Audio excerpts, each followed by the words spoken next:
How to add Temu referral code. Hey guys, welcome back. So if you want to add a referral code on your Temu account, simply open up your phone and open up the Temu application.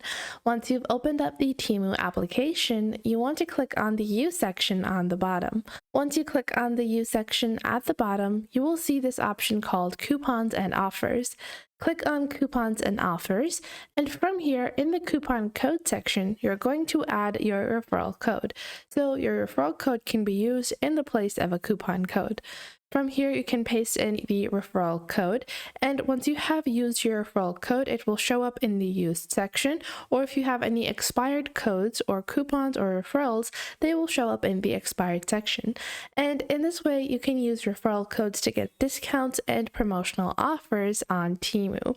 Now, I hope you guys found this video helpful. If you did, make sure to leave a like and subscribe.